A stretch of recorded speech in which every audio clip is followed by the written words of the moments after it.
Chrissy lived in a tiny, remote town nestled between the mountains.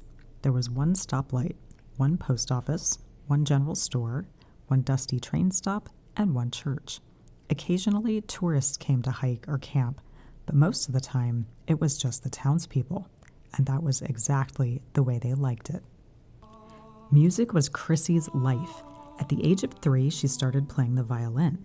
By 8, she had surpassed her music teacher. By 14, that same teacher stepped down as church choir director and turned the choir over to Chrissy. She was in heaven. Even the choir curmudgeons quickly had to admit that Chrissy was the best choir director the town had ever known. Because she had heard this music her whole life, she knew each hymn and choral arrangement intimately. For Chrissy, each performance of a song felt like a return to an old friend. Now in her 20s, Chrissy felt very satisfied with life. Everything was in its proper place. The choir sounded excellent, possibly the best it ever had. Their repertoire proudly upheld the town's centuries-old traditions. Her former music teacher once told her, "You are the steward, Chrissy. Our musical traditions are in your hands." Chrissy felt honored and strictly followed that guidance, never deviating from the established programs. Until one day, a teenager revolted. "Can't we sing something new?" The choir shifted uneasily. Raised eyebrows, murmurs. "New?" Chrissy asked. "Why?" "Because we've heard these songs forever." "We follow our traditions," Chrissy explained. "But why can't we add new traditions?" "We uphold what has been passed down to us," Chrissy answered curtly. The teen tried once more. "What if we just add something, like a drum?" Chrissy gasped. "Drum? Absolutely not. Drums are of the devil." The rest of the choir mumbled their agreement. "This music is who we are, and we're happy that way." Deeply rattled, Chrissy dismissed the choir and drove home. The summer evening was warm. Chrissy stood on her front porch playing her violin to soothe her nerves. Suddenly, a frigid wind kicked up, and out of nowhere, golf ball-sized hail rained down on the town. Livestock were rushed into barns, cars into garages, and children pulled inside early for dinner. Strange, Chrissy thought. She had never experienced a hailstorm at this time of year. The next morning, Chrissy drove to the church as usual. Hail damage was everywhere. Branches had been stripped from trees, cars dented, windshields cracked. She stopped at the diner for her morning coffee and noticed the place buzzing more than usual. Sandra, the waitress, poured Chrissy's coffee into a to-go cup. "Did you see it?" she asked. "Yes, that hail was something," Chrissy said. "No, the tent." Chrissy drove through town, and there it was.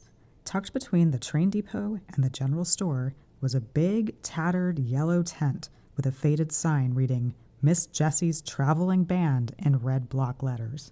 The town gossip mill churned. Who were these strangers? Keep your children and pets close. Anxiety grew because even after 2 days, no one had actually seen the tent inhabitants. Then, bright yellow flyers began to appear everywhere. "This Saturday and Sunday, music to awaken the soul. Everyone welcome." A deep anger stirred in Chrissy's chest.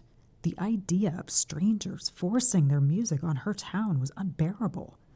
"We like things the way they are," she thought, bowing furiously on her violin that evening. "I'm going to tell them they're not welcome." She waited until nightfall, then drove to the tent. Parking a short distance away, she heard muffled drumming coming from inside.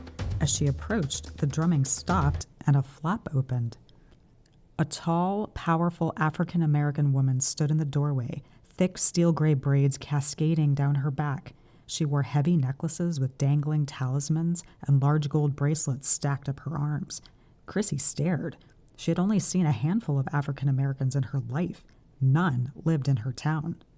The woman looked deeply into Chrissy's eyes and simply said, "Yes." 2 African-American men appeared beside her, equally tall, equally powerful, also adorned with talismans and gold jewelry. The anger inside Chrissy exploded.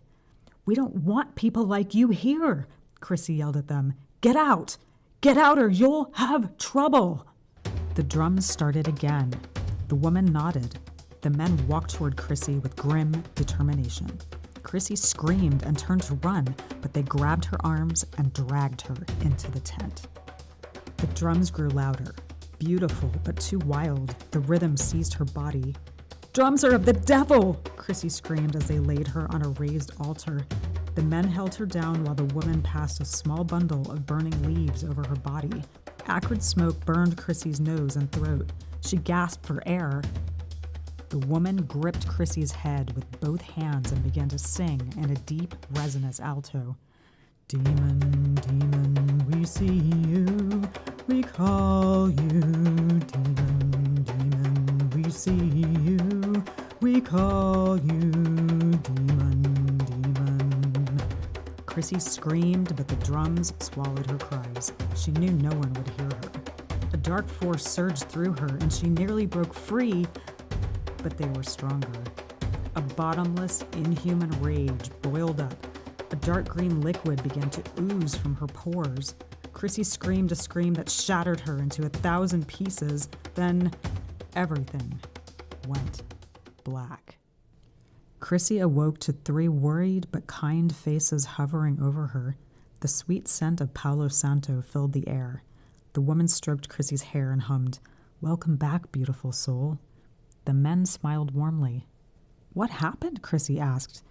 "That was some powerful demon you had in you," the woman said softly. "I didn't have a demon," Chrissy protested. "I'm the church choir director. I say my prayers." They laughed gently. Even the devil can quote scripture. Chrissy remained skeptical, but she couldn't deny the lightness in her body, the openness in her mind. "You'll be fine, but you need to leave this place." The woman hung a tiny gold talisman around Chrissy's neck.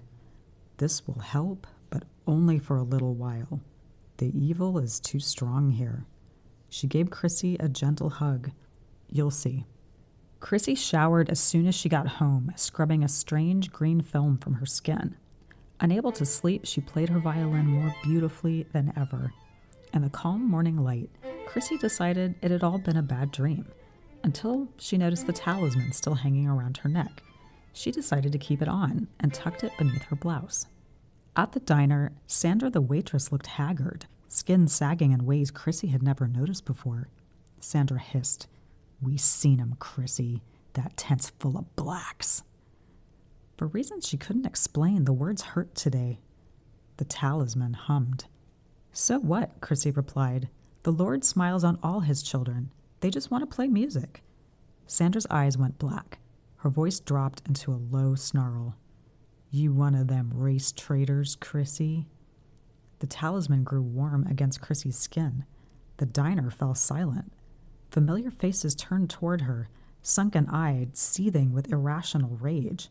Faces she had known her whole life were now unfamiliar, distorted, as though whatever made them human had quietly stepped aside. "Demons," Chrissy whispered. She backed toward the door as several people stepped toward her. Chrissy ran to her car and sped toward the yellow tent.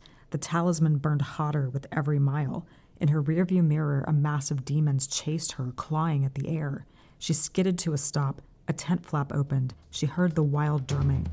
The woman appeared and extended her hand. "Yes," Chrissy said, taking it. The tent swirled upward as hail rained down on the snarling demons, furious at losing one of their own. Chrissy exhaled, finally safe. "Demons," she whispered again.